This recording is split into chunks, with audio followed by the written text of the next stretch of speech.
and Technology team meeting at a school in Birmingham. Here, the head of department is determined to get everyone thinking about sustainability. The first question is, why do it? Why do we need to do sustainable design? What's in it for them? So what I've prepared, we've got some global design discussion cards.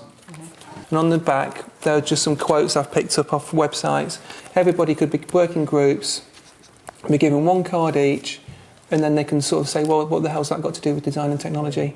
And that could be a starting point to get people going. There, right click. Because you could select the bottom of there. Education for sustainable development is now a requirement in Key Stage 3 and 4 DT. Many schools are unsure how to go about it, but Kevin Hull is gaining a national reputation for putting sustainability at the heart of his subject. Reduce, reuse and recycle. What we're going to do today is we're going to look at how to do an environmental evaluation. I strongly believe that what we need is not only do we need to teach students about sustainability, but we need to have sustainable practice ourselves as teachers. We've got to walk the walk as well as talking the talk.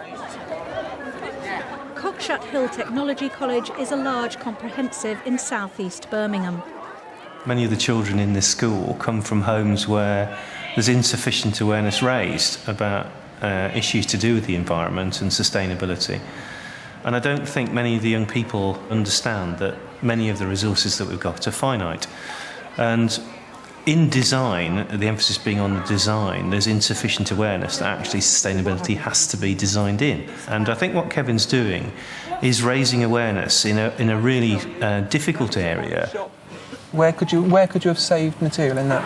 Where could you have made it smaller? By cutting down on the size of the chair.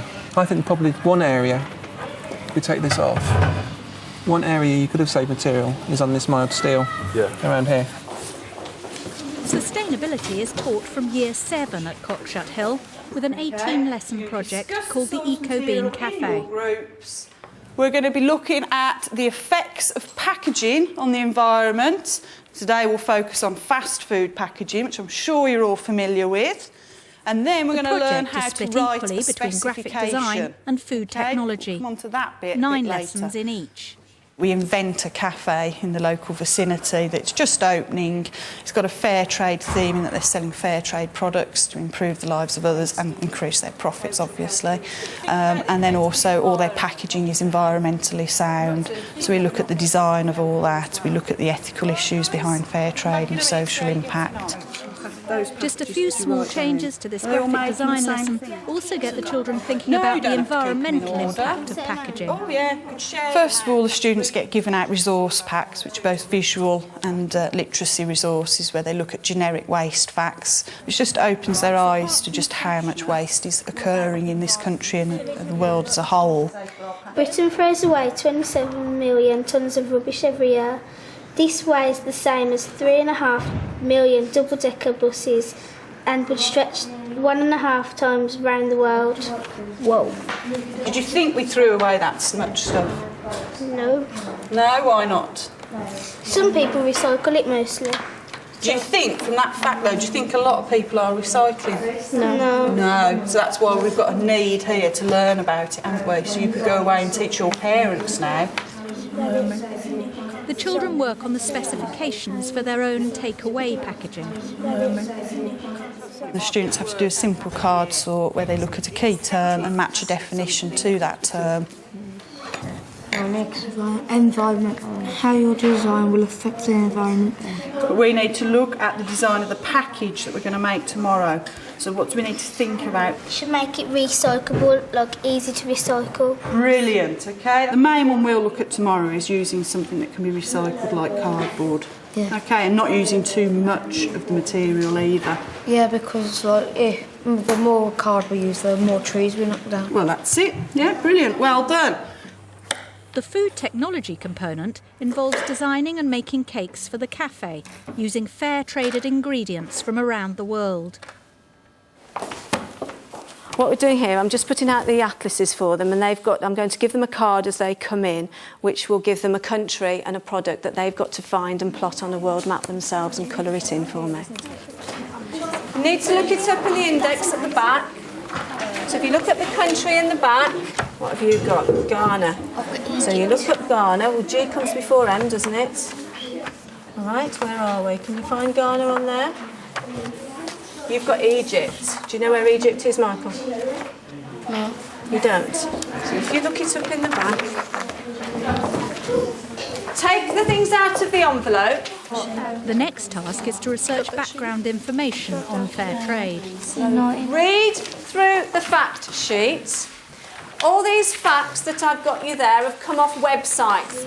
Better deal for growers in developing countries. Have you put that? Yeah. The way in which they're learning from it is they're actually becoming aware of what's on the supermarket shelves and who's getting a fair price for their products.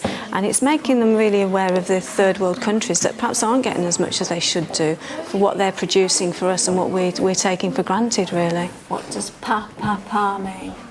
No, It tells you here. Because that's the company, isn't it? The Kuapaku It's the slogan. And what does their slogan mean? It means Best of the best. best of the best. So that could be a fact, couldn't it? And what do they grow? Have you found out what this particular company grow? Cocoa. Cocoa. That's right. And what do you think they do with the money that they get for it? I don't know. What do you think they're going to do? Buy tools, buy food. Buy food, buy tools. What you're going to do, this is a nice bit, you're going to have a go at tasting some chocolate. You get one go at tasting it, you've got to write in your smiley face, and if you want to, write a little bit about it, what you think of the flavour. There we go, girls. Pupils get the chance to investigate the ingredients with tasting sessions. For the majority, it's their first taste of fair trade chocolate. Creamy, crispy. No, write a bit about it, like put it's creamy or whatever it is.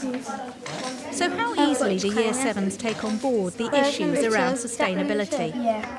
I think they are interested in trying to make the world fairer. They come up with you ask them what fair trade is, it's where the farmer gets a right price for his product. But I don't know whether they actually appreciate the whole world issue around it and why companies pay what they pay and whether they actually understand the economics of it. I don't know. Too much cocoa. We try and keep the message in Year 7 very simple. We don't introduce the term sustainability. We talk about environmental design and looking after our environment. And as we progress through the years, then we start to tailor the language. So by the time students get to Year 11, they are talking in terms of sustainability. It's a really, really good, quick and easy way of evaluating a product without having to do too much writing at all. Okay? The department has learned from experience that the earlier sustainable issues are raised, the better. Good characteristic. I think Year 7s are so keen and enthusiastic. They really take it on board. They start coming up with ideas of how they can improve things in their own lives as well. Hopefully in a few years, every year group will be environmentally aware. Actually, oh look, I've just spotted, guys, on the environmental thing. It's a biodegradable material, so I'm thinking this is fairly safe, yeah? We originally brought it in at Year 13, and I found a lot of my time was being teaching sustainable issues, and it was getting in the way of me teaching design, and it was getting in the way of me teaching make. So what we try to do is bring it in at Year 7 so the students have an understanding of it, with the idea that by the time they get into Key Stage 4, they are doing, and it is second nature to them, so we don't keep having to go over why sustainability. The Year 10 and 11 design project is based on the 3 R's: reduce, reuse, recycle. Kevin encourages his students to use salvaged scrap material. This example of this girl, I gave her these 4 pots and said, you're stuck for a project, design around those 4 pots. And she came up with the idea of a jewellery pot for young girls, and she came up with the idea of giving this animal. But it was her idea. I just gave her the pots and said, get on with it.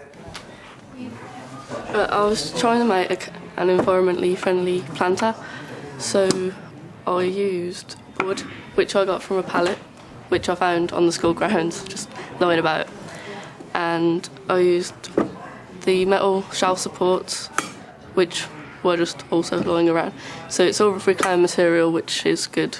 This is why this project works on lots of different levels, because it does empower me to give students a starting point and put something in front of them and said, design around this, reuse that.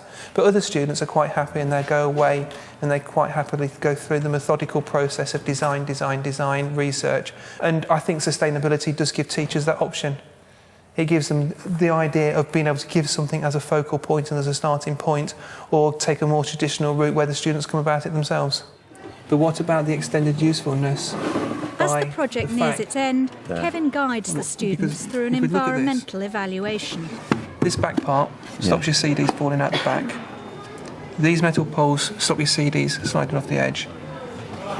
The waste, when you drilled these holes out, has been used here. And that is you being used as your connecting part. I don't see how you could have reduced the amount of material you've done in that any further. You could have made that into a one unit because it's got the all thread and the aluminium cover. Okay, so what you could have done is taken, instead of using mild steel there inside an aluminium collar, you've made that all out of aluminium. Yeah. Solves a genuine problem, 5 out of 5. Students who choose not to use salvaged materials still have to ensure their products use materials economically and are eco-friendly. Why have you given 4 out of 5 for this one, for the materials, the small amount? This one? This one. It uses a lot of wood which can be recycled. So how could we have reduced the amount of wood you used in that? Where could we have cut down on the amount of wood? Here, and could have made it thinner. You couldn't, right, okay, good point, right. The department even has a recycling room. Right, this is the eco-pod. So the idea is we've brought in lots of aluminium bins and all the offcuts from the practical work goes into the bins. And then students are encouraged to come in here and source their materials from these bins for projects. So if we come in here, we've got lots of offcuts from vacuum forming. So what these have done is cut down, used for walls in modelling when we're doing architectural modelling. We also cut them up into strips and provide primary schools with glue spreaders. These sort of offcuts of plastic, which are no good to us, we'll just cut down on the bandsaw into 10mm squares and we'll send them out as mosaic tiles so primary schools can do artwork with it. And then the idea for this area is we want to get the students more involved. We want to set up battery collection points for the community. We collect all the printer cartridges from across the school. We've got waste paper bins in here. We'll do aluminium can recycling. We've got links to charity who'll take our aluminium cans off us. The school has already begun buying in sustainable materials and is working towards applying for an Eco Schools Award. But Kevin is aware that there's still plenty to learn. Just because we're going down the path of sustainability, we haven't got all the answers. It's still a new process to us. We're evolving as we go along. We're finding out more as we go along. As people are starting to find out we're doing sustainability, I'm starting to get people contacting me with ideas, people contacting me with questions. So as the network opens up, our practice is constantly changing. We're constantly getting new ideas. And for the students, the message is clearly getting across. I don't know about you, but every time something's been thrown away that's plastic in my house, I've kept it for this product, and you just noticed you was keeping things that you wouldn't even think about, but they could be put to use. More schools were to do this kind of thing, then more kids would realise, and then the next generation of people would be more aware of it. And it'll influence other kids then, like younger than us, and they'll want to be able to do it, and they'll teach their kids, and then more people will start recycling because everything's going to waste at the moment, like petrol and running out of it.